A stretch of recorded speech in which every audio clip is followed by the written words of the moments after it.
Hi, I'm Mark Schinnerer, and I'm very excited to bring you my patriotic programs.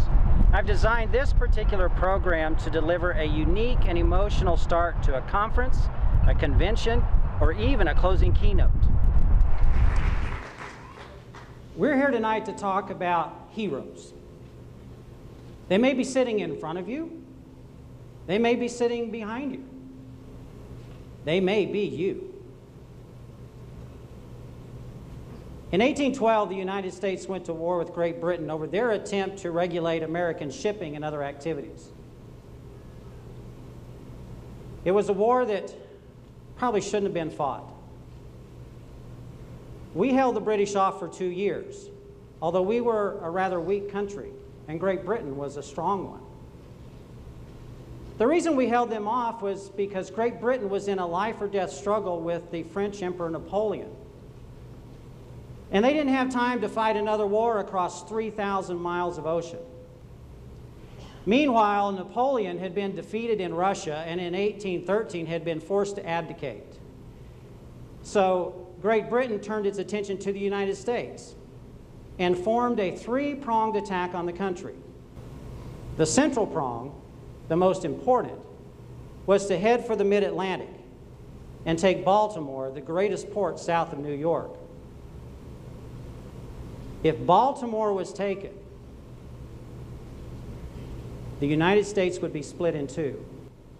Well, by August 19th of 1814, the British had arrived in Chesapeake Bay, and by August the 24th, they had invaded Washington and burned the Capitol building and the Executive Mansion. The American forces then began to prepare for the battle that they knew was coming to Baltimore.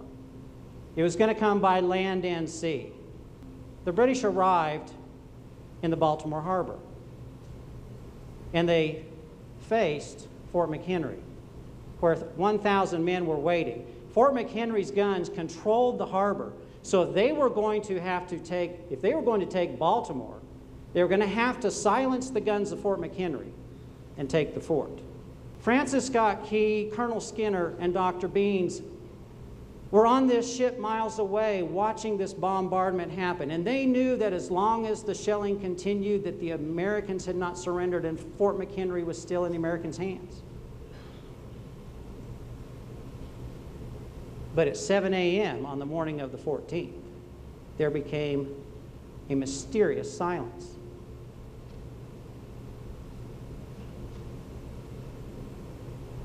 Either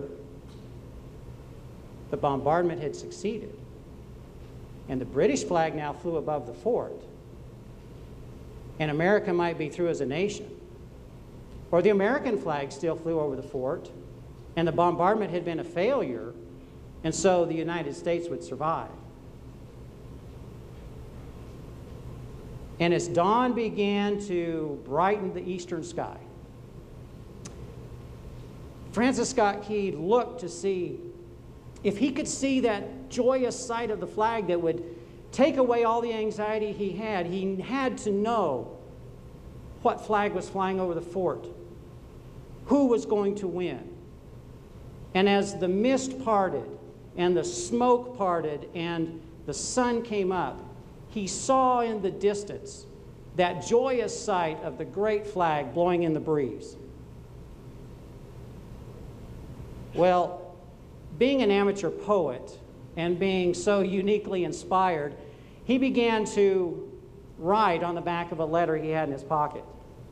He wrote a 4-stanza poem that told the events of the night. Now you know the story. Well, here are the words. Oh, say, can you see by the dawn's early light what so proudly we hailed at the twilight's last gleaming? Well, the first verse is only the question. The second verse gives an answer. On the shore dimly seen through the mist of the deep, where the foe's haughty host in dread silence reposes, What is that which the breeze o'er the towering steep, as it fitfully blows, half conceals, half discloses? I know that you as an event planner will get a tremendous response from this program, one they'll remember for a long time. Just give me a call or email me and we'll make your next event a memorable one. And the star-spangled banner in triumph shall wave o'er the land of the free and the home of the brave.